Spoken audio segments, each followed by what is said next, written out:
Mes chers amis, bienvenue dans le N'importe Cast. Cette semaine, cette semaine, c'est le dernier 56 cast de la saison et comme vous avez pu le constater, il n'y a personne entre Erwan et moi. En fait, il devait y avoir quelqu'un. On vous avait préparé un super raconte-moi ta thèse de la mort qui tue pour finir la saison en beauté sur un super sujet qu'on ne vous spoilera pas puisqu'on va juste décaler à la rentrée. Et ça a été décommandé au dernier moment, donc on s'est dit qu'est-ce qu'on fait? Est-ce que finalement le dernier épisode était le dernier de la saison et puis on fait rien? Et on n'avait pas dit au revoir. Et à la fin, vacances, enfin voilà. On pouvait pas. Donc on a ramené Erwan et sa tchatch, et puis moi, et puis des trucs que j'avais à dire vaguement et que j'ai jamais eu le temps de dire. On peut dire bonnes vacances pendant une demi-heure. Bonnes vacances. Vas-y. Bonnes vacances. Bonnes vacances. Non, ça va pas le faire. Ok. Non, mais on a une demi-heure à combler. Ouais. Et en fait, voilà, normalement, ça devrait le faire. Il suffit de dire à Erwan des mots-clés comme intelligence artificielle. Et puis là, je l'écoute. Mais non, tu caricatures. Pas du tout. Non, enfin, en fait, non, le bilan, c'est, vu qu'on a la dernière émission de l'année, on a pris un peu deux sujets assez importants dans cette saison, donc depuis septembre 2016, octobre. On a commencé en septembre ou en octobre, je ne sais plus. Bref, jusque fin juin, et puis deux sujets sur lesquels on pouvait un peu discuter. La vidéo. Qui sont la vidéo sur Internet. Parce que ça vient d'arriver en 2016, la vidéo. Avant 2016, il n'y avait pas de vidéo sur Internet. Non, en fait, c'est l'importance réelle. Tu sais quoi, tu gardes. Ouais. Et d'abord, on parle et l'intelligence artificielle. Du numéro. Parce que c'est le 112 quand même. C'est le 112. C'est n'importe cast, mais c'est aussi le 112 cast. Et en fait, il n'y a rien à dire sur le 112. Vite fait quoi. Il y a un groupe de R&B qui s'appelle 112, je crois que ça se dit 112. Et surtout, il y a le numéro d'urgence européen. Alors, voilà, genre petite anecdote, est-ce que vous savez pourquoi le numéro d'urgence européen est le 112? Comment on choisit un numéro comme ça? Eh ben, il y a notamment deux critères. Le premier, c'est qu'à l'époque où on l'a décidé, il y a beaucoup d'années, il y a encore des gens, des vieux, qui avaient un téléphone à cadran, et il faut que ça soit le plus rapidement composable et le plus facilement, même s'il y a un truc qui bloque les chiffres au-delà d'un certain âge. Voilà. Et donc, il fallait que ce soit des 1 et des 2. Et il faut, deuxième critère, que ça ne soit pas 3 fois le même chiffre ou 2 fois juste le même chiffre. Il faut qu'il y ait des chiffres différents pour qu'on évite les erreurs avec juste un doigt qui traîne sur une touche. Les pocket calls. C'est ça, les pocket calls. Par exemple, en Angleterre, ils ont le numéro d'urgence 999, 999. Et ils ont énormément de gens qui ne se rendent pas compte qu'ils appellent parce qu'il y a juste le bouton 9 enfoncé. Donc, il fallait pas ça. Voilà, vous êtes plus intelligents. Mais c'est vachement bien. Non, c'est un petit peu. C'est mieux que rien, quoi. Mais plutôt, tant que tu n'as pas ton catalogue de Galaxy, là, t'es pas bien. Donc, c'est exactement ça. C'est vrai, en plus. Ça. Bon, allez, un petit peu d'actu, alors.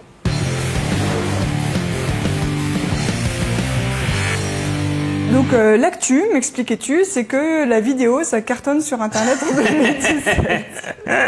Non, alors, l'actu, il y en a. L'actu, il y en a, ça vient de tomber, c'est un communiqué de YouTube notamment parce que la vidéo sur Internet.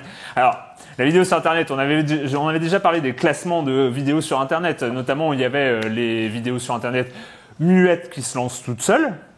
Quoi? Les vidéos sur Internet muettes qui se lancent toutes seules, c'est les vidéos d'un réseau social tout en bleu et tout ça, voilà, qui sont des vidéos particulières. C'est super intéressant d'ailleurs les vidéos sur Facebook parce que ça crée un genre. On voit par exemple des sites d'actualité comme Agi+ ou Brut qui se sont complètement créés et qui ont explosé fin 2016 et début 2017 rien qu'avec cette contrainte-là de faire des vidéos muettes qui se lancent toutes seules, courtes et qui sont visibles sur Facebook. Et ils ont réussi. Et de fait, vu qu'elles sont muettes, elles sont totalement sous-titrées en très gros pour que ce soit lisible sur téléphone portable. Et on voit que c'est un des trucs les plus rigolos de la vidéo en 2017. C'est Agi+ et Brut et d'autres qui font pareil, qui ont été capables de trouver un modèle économique à partir d'une contrainte complètement débile venue de Facebook qui s'est dit un jour, pour griller YouTube sur le nombre de vues général, on va lancer les vidéos automatiquement. Bon. Vu qu'on va se faire insulter si on met le son, on va les lancer en muet. Non mais c'est ça le truc, c'est que à partir de ça, on arrive à créer des modèles économiques de nouvelles façons de raconter l'actualité, parce que voilà, on connaît tous les vidéos de Brut pour qui scrolle dans une timeline, on tombe directement dessus, et c'est vachement bien fait. C'est-à-dire ils ont intégré les contraintes, c'est un peu de, je sais pas. Lou Actupo, hein, c'est un peu ce genre de création sous contrainte. Mais bon, bref, ça c'est spécial les vidéos Facebook parce que d'une part elles sont très difficilement rentabilisées parce que bon, la publicité est pas géniale là-dessus. Ils ont beaucoup plus de vues que YouTube, mais enfin j'en sais rien, je spécule. Hein. Mais du coup, la valeur de chaque vue est moindre parce qu'on n'est pas sûr que ce soit des gens qui regardent vraiment. C'est des vues qui passent. Et alors quand on poste, si ça vous arrive, on poste des vidéos sur YouTube, sur Facebook, pardon, on voit les statistiques complètement affolantes que, grosso modo, on peut poster une vidéo de 3 minutes, par exemple. La durée moyenne de visionnage sera de 8 secondes. Voilà, c'est parce que les gens ils scrollent sur leur timeline. Donc l'endroit où on trouve les vidéos et la création d'une manière un peu plus intéressante en termes de création absolue, c'est bien sûr YouTube. Et d'ailleurs, c'est un des problèmes, c'est que c'est un peu le seul endroit. YouTube vient tout juste de communiquer un chiffre qui est assez intéressant, c'est les internautes consomment en moyenne plus d'1 heure de YouTube par jour. Ah, c'est beaucoup. C'est énorme. C'est énorme, sachant qu'il y a 1,5 milliard d'utilisateurs réguliers surtout les internautes. YouTube. Alors, c'est pas très clair, mais même si c'est que sur les 1,5 milliard de gens qui consomment au moins YouTube une fois par mois, je crois que c'est à peu près ça. Si on a une moyenne d'1 heure par jour, on se rapproche, on rentre dans les mêmes échelles que la télévision, qui est, on peut le rappeler, entre 3 et 4 heures par jour. C'est beaucoup plus, mais on est dans un effet d'échelle qui est beaucoup moindre. Et sachant que là, c'est pas de la vidéo sur Internet. D'une manière générale, c'est la vidéo sur YouTube uniquement. Il n'y a plus que YouTube en vidéo sur Internet. Le problème, c'est qu'il n'y a plus que YouTube. C'est l'endroit où, si on veut espérer vivre un jour de sa création, il faut être. Parce que c'est là où se trouvent les gens qui regardent. On l'a vu, 1,5 milliard d'utilisateurs. En France, les stats sont assez affolantes. Il y a un Français sur 2 entre 16 et 44 ans qui regarde YouTube au moins une fois par jour.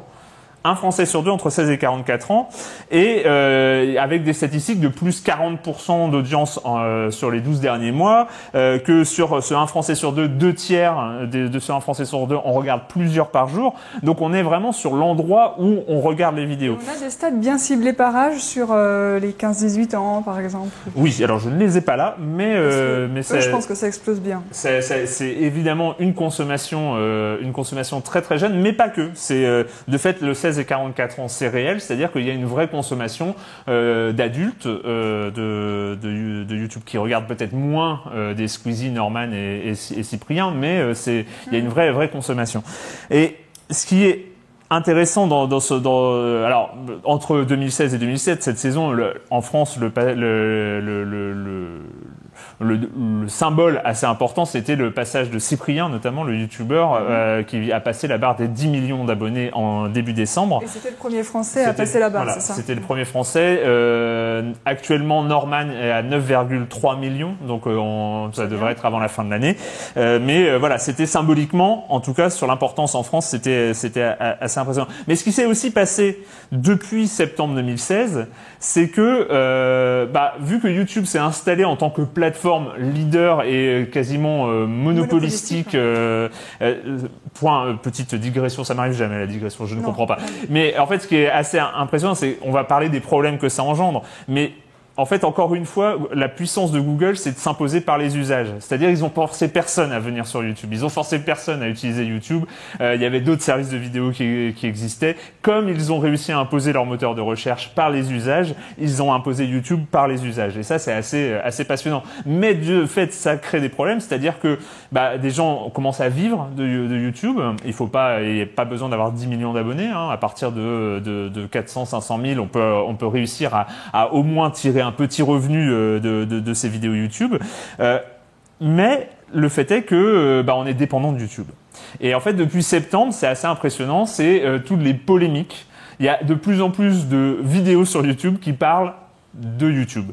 et qui parle de la difficulté pour des créateurs de réussir à comprendre comment ça marche, à s'adapter en fonction du changement d'algorithme, en fonction comment je fais pour être sûr que mes vidéos soient plus vues. Alors ça fait qu'on retrouve, il y a des phénomènes de mode qui sont super impressionnants. C'est on a appelé les vidéos putaclic, donc avec des sortes de vignettes hyper formatées où le youtubeur est détouré, où il faut des flèches rouges, où il faut des machins avec un gros titre en capital.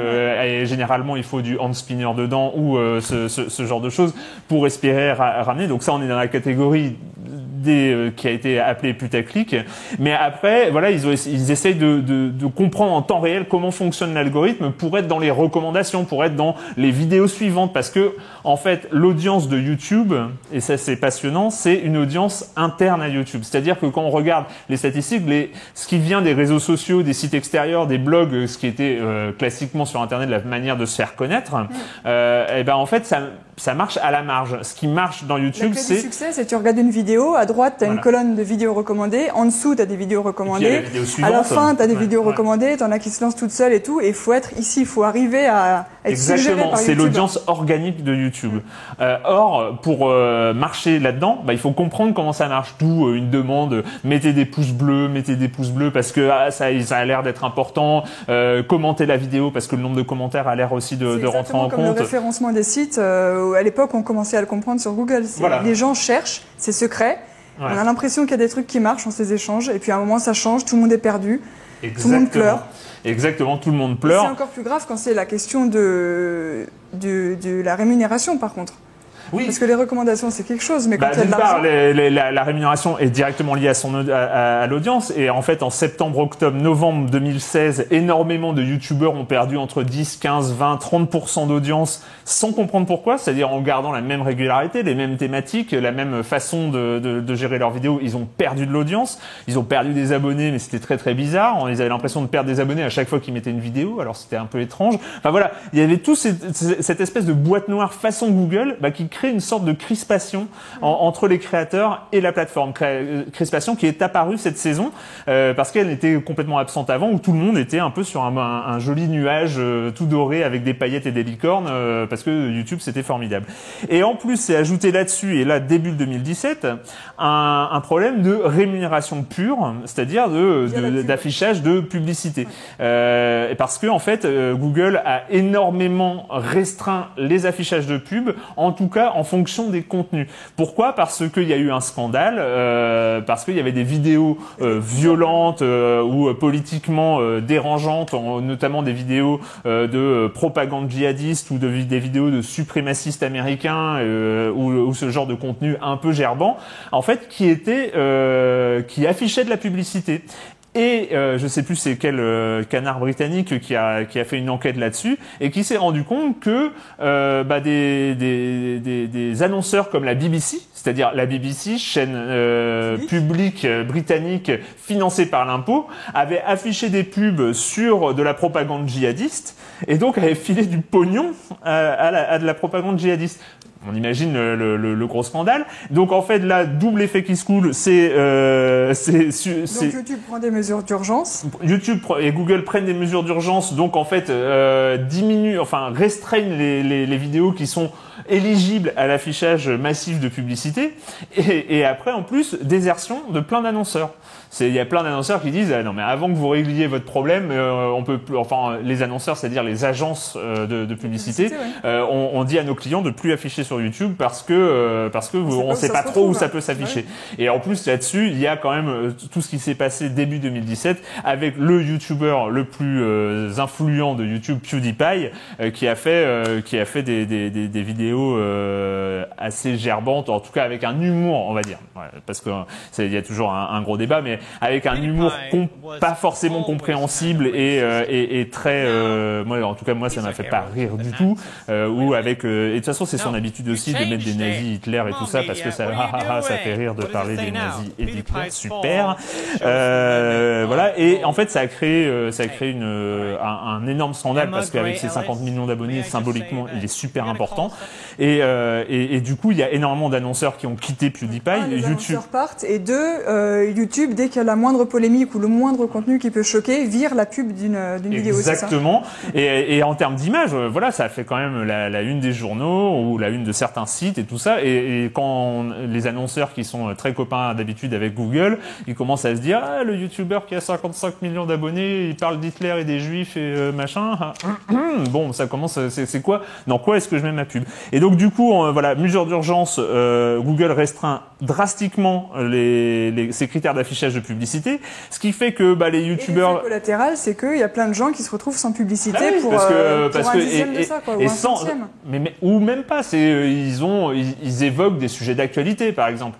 Rien que ça, peut-être que ça rentre dans les critères. On sait pas, mais peut-être que le fait d'aborder des sujets d'actualité, ou des sujets tristes, ou des sujets polémiques ou politiques, on va restreindre l'affichage de pub. Finalement, qu'est-ce qui se passe? C'est qu'il y a plein de youtubeurs qui ont fait des vidéos, encore une fois, sur YouTube. Je crois que c'est le gros phénomène, c'est les vidéos sur YouTube. Oui, mais il y a une communauté de professionnels de YouTube, maintenant. Maintenant, et du coup, ça crée, où ils affichaient leur truc. Ma vidéo a fait 1 million de vues, j'ai gagné 8 €. Voilà, donc le modèle économique est un petit peu problématique là-dessus. Sauf que tout le monde est enfermé là-dedans. Et tout le monde et voilà. Et là, on voit le gros problème, c'est d'avoir une plateforme qui a la création toute seule et l'impossibilité d'en sortir parce que l'audience est organique et donc interne. Même l'audience est interne à la plateforme. Et ça, c'est un gros problème. Voilà, c'était un peu les constances YouTube. Non, mais en fait, tu avais énormément de choses à dire sur YouTube en 2016-2017. Mais oui. Et moi qui croyais que tu voulais juste dire que la vidéo explosait. Mais non, pas du tout. Il y avait trop de choses à dire. Merci, Aaron. On va faire une petite virgule what the fuck avec des chats au plat, en fait, comme les œufs au plat, que je voulais montrer depuis longtemps. C'était je sais pas si on a déjà parlé des concours Photoshop, des Photoshop Battle ici. Je reprends mes notes. Celle-ci a été organisée en janvier, donc 2017. En fait, le principe, c'est des concours qui s'organisent entre gens qui savent manier Photoshop. Il y a quelqu'un qui propose un thème ou une image originale à la base.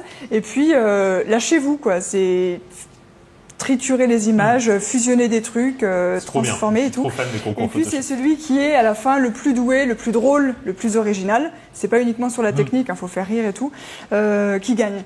Et donc il y en a un qui m'a vraiment beaucoup fait marrer, c'est le coup du chat qui ressemble à un œuf. Donc l'image originale c'était ça. Voilà, c'est le thème. C'est un chat avec une orange dessus, sauf que quand on regarde vite fait, c'est un œuf au plat. Ah, tu l'avais pas vu? Non, tu vois? Donc l'image de base est bien. Donc ça promet un concours bien. C'était sur le subreddit des Photoshop Battle que ça s'est passé. Et alors j'ai sélectionné quelques-uns de mes candidats préférés. Donc il y a celui-là, inspiré par Dali, c'est l'horloge, je sais plus comment s'appelle le tableau. Le machin des trucs tout mous qui fondent. Voilà. Lui-même. Là nous avons un chat. Donc le Dali, c'était une création de Spino 60. Non, pardon. C'était une création de Evil E. Celui-là, c'est Tim Kidé qui a fait un cyclone en forme de chat. Son El Niño. Celui-là, il est pas terrible, mais moi je l'aime bien parce qu'il y a des planètes. C'est le système solaire. Le système solaire, il est où? C'est Darkshiv 1 qui l'a fait. Limitless F nous a proposé des chats œufs Haribo. Et celui-là, voilà, l'œuf et la poule, et le chat qui en fait est l'œuf. Bref, si tu t'y retrouves. Par Shop It Like It Shot. Pardon, je déchiffre. Et le grand gagnant de ce concours, qui a vraiment bossé comme un pro, c'est celui-là. Celui-là, la qualité de l'image est quand même assez dingue. Voilà, Willy Prader, bravo. C'est toujours le chat avec l'orange, si on regarde bien. Non, très bien. Très bien. Comme quoi, c'est l'idée aussi. Non, c'est pas mal. Bien. Voilà, petite transition avec la deuxième actu de l'année 2016-2017. Est-ce qu'une intelligence artificielle arrive à reconnaître un œuf sur le plat d'un chat? Elle n'arrive pas à reconnaître un muffin aux myrtilles c'était quoi, d'un chihuahua? C'est mal barré.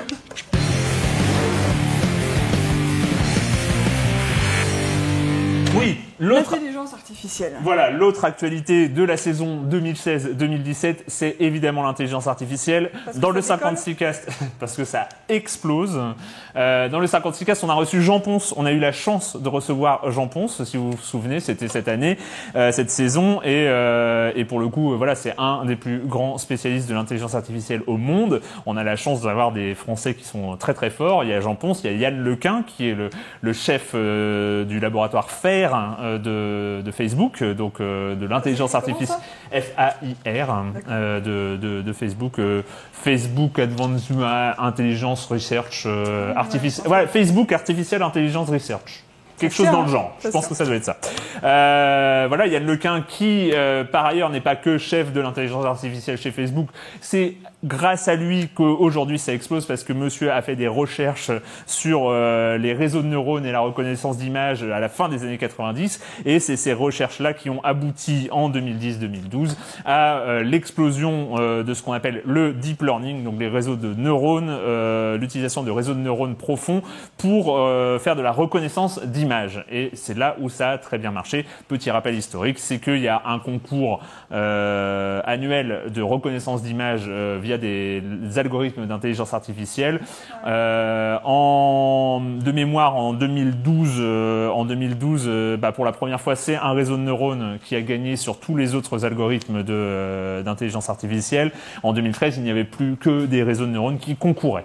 Parce que voilà, on a trouvé un truc, tout ça par la concordance de plusieurs phénomènes, notamment deux, qui est la puissance de calcul, notamment par l'utilisation des GPU, donc des cartes graphiques des ordinateurs, qui ont fait exploser la puissance de calcul disponible, et de deux, pour le deep learning et l'apprentissage profond, on a besoin d'énormes bases de données renseignées, et donc c'est l'apparition d'ImageNet, donc qui est une base de données gigantesque d'images qui sont taguées. Donc s'il y a un chat sur l'image, et ben il y a un petit tag qui est collé avec le mot chat. Et donc on rentre tout ça dans des gros réseaux de neurones qui apprennent en fonction des tags et des images. Donc voilà, c'est ces deux trucs-là qui, en 2012, ont fait complètement exploser le deep learning.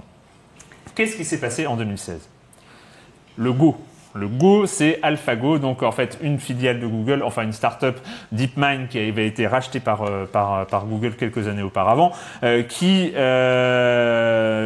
en fait... Le Go en fait était le jeu que l'intelligence artificielle n'arrivait pas encore à jouer jusqu'ici, parce que les échecs c'est facile. Le Go, il y a tellement de possibilités, de combinaisons différentes, de coups différents à jouer, que c'était quoi, autant que d'atomes dans l'univers ou un truc comme ça. Donc c'était hors de portée des intelligences artificielles jusqu'à maintenant. Jusqu'à maintenant, on avait eu déjà une pré-démonstration fin 2015 avec le meilleur joueur européen qui avait été battu par AlphaGo. Donc c'est à ce moment-là, donc mi-2015, qu'on commence à en entendre parler. Ils ont continué à bosser dessus. Alors c'était le meilleur joueur européen. On sait que le Go est une discipline profondément ancrée en Asie, donc notamment au Japon, en Corée, en Chine. Et donc en fait les gens rigolaient, machin. Oui, mais ce n'est qu'un joueur européen. Il nous battra pas. Tout ça. C'est arrivé donc en mars 2016, grand raout où AlphaGo a fait 5 matchs contre Lee Sedol, qui était considéré comme un des meilleurs joueurs du monde, qui s'est fait ramasser la tête 4-1. Je crois qu'il a gagné une manche sur 5, c'est ça. Alors c'est assez marrant, dans le déroulement des opérations, pour qui suit un peu le phénomène, c'est que en fait il se prend un 3-0, et en fait, qui connaît un peu l'informatique, les ordinateurs, on se dit... à partir du moment où la machine a gagné 3 fois, c'est fini. Enfin, il y a une sorte de validation. Et finalement, peut-être l'exploit de cet événement-là, c'était cette victoire-là qui arrive au 4e match. Lee Sedol arrive quand même, et on voit là que c'est là où ça rend le truc intéressant, c'est qu'on était à la limite. On était à cet entre-deux où l'humain avait encore cette possibilité de gagner contre AlphaGo. Donc 4-1. Donc là, c'est gros événement, c'est-à-dire le Go, ça y est, le Go n'est plus la citadelle qui protège l'intelligence de l'humanité, on va dire, parce que c'était un peu ça le symbole. Non, mais c'est bon, les IA sont gentils, mais elles nous battent pas au Go. Bah voilà, ça c'est fait. C'est trop tard. Et donc évidemment... Il y en a une nouvelle de Citadel maintenant ? Hein ? Toi qui suis. Il y en a une nouvelle de Citadel ? Oui, il y en a plein. Il y en a plein des citadelles. C'est la conversation, c'est plein de choses. Toujours pas à faire des robots qui parlent. Qui tiennent les conversations. J'évoquerai un petit peu ça peut-être un peu plus tard, mais on va suivre juste ce qui s'est passé parce que donc on était début 2016. Évidemment, ça ne s'est pas arrêté là. Il y avait vu que l'humain avait encore gagné une partie. Il fallait encore perfectionner AlphaGo. Alors c'est en décembre que ça a été assez marrant parce que en fait DeepMind, ces petits malins, ont mis leur IA, donc deux versions d'AlphaGo, une qui s'appelait Magister et l'autre qui s'appelait Master, sur des services de jeux de Go en ligne qui rassemblaient les meilleurs joueurs de Go sur la planète, allaient sur ces services de Go en ligne. Je ne rappelle plus les FoxGo et un autre, je ne sais plus le nom.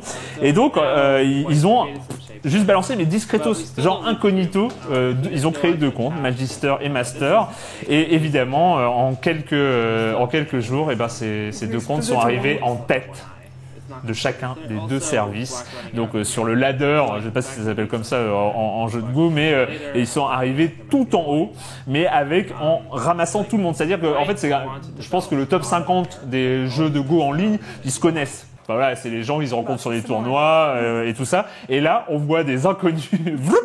Et donc, évidemment, ils se sont doutés d'un truc, quoi. C'était pas forcément. Et évidemment, quelques jours plus tard, le PDG de DeepMind a révélé le truc sur Twitter, expliquant que voilà, c'était les deux dernières versions d'AlphaGo. Et je fais mon petit effet. Voilà, et 0 défaite. Là, pour le coup, plus de 50 matchs, enfin vraiment, c'était en mode pas longtemps après, ils ont dit qu'ils arrêtaient en fait de jouer avec AlphaGo parce que c'était plus drôle, quoi. Alors voilà, il y a eu quand même le dernier événement en Chine, où AlphaGo a fait 3 matchs contre KGA, qui là pour le coup n'était pas un des meilleurs joueurs du monde, mais le meilleur joueur du monde, qui a un jeune prodige de 19 ans, et ça a pas fait, il n'y a pas eu photo, c'était 3 victoires à 0 pour AlphaGo, et c'est là où DeepMind a annoncé que AlphaGo était mise à la retraite. Donc ça y est, ils vont se concentrer sur autre chose. Il y a énormément de choses à faire sur l'imagerie médicale, sur plein d'autres sujets. Où, ça commence à devenir humiliant, c'est pas la peine d'insister, quoi. Oui, et puis voilà, il y a une preuve qui est faite. Maintenant, il faut aussi tout ce savoir-faire appris en se concentrant sur le jeu de Go. Il fallait que ça trouve des applications. Pour la petite histoire, ce qui est marrant, c'est un peu comme tous les sportifs de haut niveau. Une fois qu'ils prennent leur retraite internationale, ils deviennent coach. Et donc c'est ce que va faire AlphaGo. En fait, il va être intégré à des logiciels de coaching de jeux de Go. Je trouvais le côté un peu AlphaGo Zidane, même combat, c'est pas mal. Bon, bref. Et donc, par exemple, les trucs sur lesquels il faut bosser maintenant, c'est la conversation. Alors, ça c'est. Alors, il y a les trucs sur lesquels il faut appliquer ce qu'on sait. C'est-à-dire à quoi peut servir le deep learning, l'état de l'art du deep learning, donc ces réseaux de neurones profonds qui utilisent des bases de données renseignées, donc avec des images taguées ou des choses qu'on connaît, pour alimenter comme ça un moteur interne, un réseau de neurones, et après le réseau de neurones peut être réappliqué pour rechercher d'autres choses, etc. Donc ça il y a plein d'applications possibles, que ce soit dans la traduction automatique, ça marche excellemment bien, en tout cas ça commence à très bien marché, ou que ce soit dans la reconnaissance d'images. Ou l'inverse, parce qu'il y a cette année aussi des trucs assez marrants qui sont sortis en ligne, qui sont la construction d'images. Ouais. C'est-à-dire qu'on sait reconnaître ce qu'il y a sur une image, trouver les mots-clés qui décrivent ce qu'il y a dans l'image, et maintenant, avec des mots-clés, les intelligences artificielles sont capables de créer des images. Il y a un site qui s'appelle, je sais plus comment, Images, Démo, je sais pas quoi, on mettra le lien, où il crée en fait on dessine une forme générale où on met des critères et il crée une image de sac à main, il crée une image de chat, il crée une image de façade d'immeuble. Ça, c'est le côté fascinant des réseaux de neurones, c'est qu'en fait, on va leur apprendre à reconnaître un chat dans une image et il va modifier ces petits neurones, mais on parle de tableaux de plus d'1 milliard de nombres qui sont modifiés à chaque image qui est rentrée dans son truc.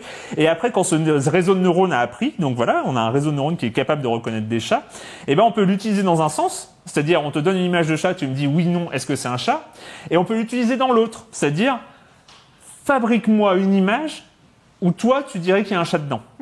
Et on peut lui mettre en entrée, par exemple, le contour d'une image. Tu fais un rond avec un point au milieu. Lui, il va décider que le rond, c'est la tête, que le point au milieu, c'est la truffe. Et il va construire la photo du chat autour de ça. Ce qui est fascinant là-dessus, c'est que ça peut se faire avec des chats, avec des maisons, avec des paysages, avec la maison qui est la plus impressionnante, avec un sac à main, des chaussures, tout ce genre de choses. En fonction de l'apprentissage du réseau de neurones, on peut l'utiliser dans l'autre sens. Ce qui est rigolo, on peut, par exemple, rentrer tous les textes de Shakespeare dans un réseau de neurones et puis lui dire écris-moi un texte façon Shakespeare.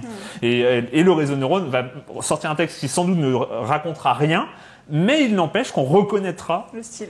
Un truc de style shakespearien parce que voilà, ça rentre dans les critères de Shakespeare pour le réseau de neurones. Et donc face à ça, il y a les bases de données non renseignées ou un truc comme ça. Alors en fait, ce qui est intéressant aujourd'hui en 2017, oui, d'accord. Ouais. Non, en fait, ça va être les rapports à l'horloge. Il y a des énormes challenges sur l'intelligence artificielle. Donc le premier, c'est les boîtes noires, c'est-à-dire qu'en fait un réseau de neurones, une fois qu'il a appris, on ne sait pas lire ce qu'il y a à l'intérieur de ces milliards de données. Et ça va poser d'énormes problèmes pour notamment des algorithmes d'aide à la décision dans les banques ou dans les assurances et tout ça. Les gens vont vouloir savoir mais pourquoi vous m'avez pas accepté dans votre assurance. Ils vont vous dire non mais c'est le réseau de neurones qui a décidé. Mais le citoyen pourra dire oui non mais moi je veux savoir pourquoi le réseau de neurones a décidé. Et là il y a énormément de problèmes parce qu'on ne sait pas. On ne sait pas décrypter une décision d'un réseau de neurones.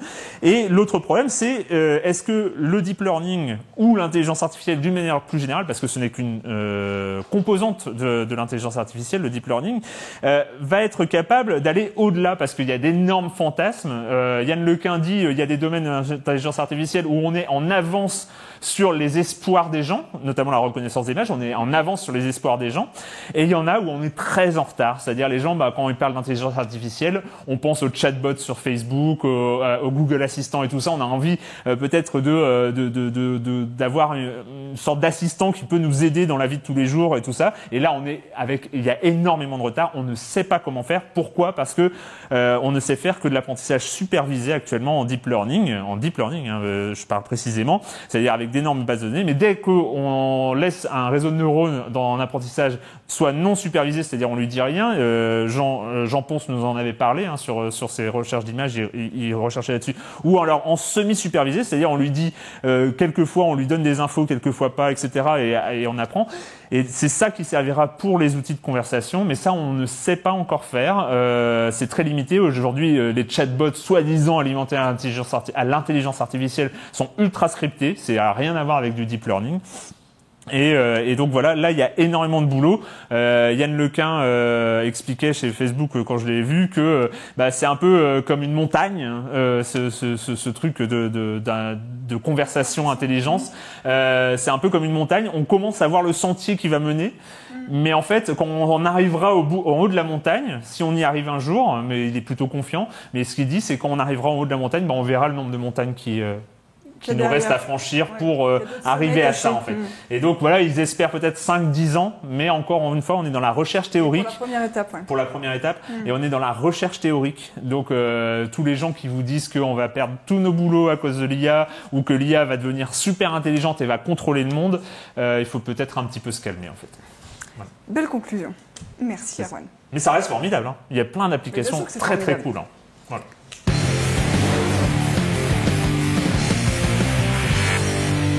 On va quand même finir par un petit potager du web parce qu'il y a un phénomène marrant que j'avais envie d'évoquer avant la fin de l'année. La saison par un potager du web, c'est obligé. Ouais, mais alors c'est pour camoufler le fait que j'ai pas de vidéos de poils aussi. Ah oui. Je commence à avoir du mal à les trouver, j'ai plus trop d'inspiration, donc envoyez-moi en plein cet été pour la rentrée si vous voulez que ça continue parce que moi j'arrive plus. C'est le sable. Ouais. Pas le vrai sable, le sable cinétique. Vous savez, les trucs Super Sand et compagnie, là, les trucs qui cartonnent dans les loisirs créatifs, qui est en fait une sorte de sable à 98% avec un additif qui s'appelle le polydiméthylsiloxane, qui lui donne une texture élastique, pâte à modeler. On a l'impression on peut faire des sculptures super facilement, ça colle pas aux doigts, ça reste propre et c'est un petit peu mouvant. Si on commence à faire un mouvement comme ça, on voit le sable qui se développe un petit peu comme s'il était vivant. Donc c'est vraiment chouette et les gens ont commencé à faire des vidéos là-dessus. qui font penser aux vidéos ASMR. Alors je ne sais pas si vous vous souvenez, l'ASMR c'est l'Autonomous Sensory Meridian Response, c'est-à-dire c'est un terme faussement savant pour les gens qui ont l'impression d'avoir des guillis sur le cuir chevelu et des petits frissons de bien-être quand ils écoutent des sons en très haute qualité, du genre un crayon qui gratte le papier ou un chuchotement dans l'oreille ou quelqu'un qui caresse une brosse à cheveux ou du papier froissé. Et ce sable-là, on peut faire un peu la même chose, sauf que c'est à la fois auditif et visuel parce qu'il y a des couleurs vives, que c'est très joli à regarder. Et donc, il y a des chaînes qui se sont spécialisées, notamment la chaîne, comment elle s'appelle ? Soundtagious, voilà, c'est un jeu de mots avec Sound et Contagious, je pense, qui fait des vidéos qu'elle appelle tout le temps satisfying, donc satisfaisante, parce que c'est à la fois joli et ça, c'est un phénomène des vidéos de 2017, le satisfaisant. Ouais, je crois que ça date de avant, mais avec le sable en particulier. Alors c'est satisfaisant parce qu'il y a des couleurs vives, très saturées, parce qu'on fait une boule assez parfaite avec une... Le genre de truc que tu n'arrives jamais à faire avec ton pot à glace. Oui, mais le sable, il y arrive. Et puis parce que le son du truc qui creuse dedans, et puis parce que c'est parfaitement symétrique. Donc pour les gens qui ont un petit peu besoin d'avoir des choses carrées parce qu'ils sont stressés dans leur tête ou trop bordéliques, eh ben apparemment c'est satisfaisant. Et alors le jeu, c'est de se rapprocher le plus possible de l'ASMR en mettant le micro le plus proche possible de l'ustensile en fait. Il y en a même, on voit sur les vidéos, qui ont collé le micro, qui l'ont accroché avec une petite pince sur le couteau. Comme ça, quand ils découpent, on entend. Ouais. On entend le sable qui croustille. Alors pour tomber là-dedans, il faut taper Kinetic Sound, Satisfying et Crunchy. C'est les meilleurs, les Crunchy. Ouais. Et tu as des vidéos encore plus satisfaisantes parce que c'est pas qu'il le découpe, c'est qu'après il la remonte à l'envers. Donc comme ça se reforme. Ouais. Et là, c'est la satisfaction ultime, tu vois. T'es pas dans la destruction, toi.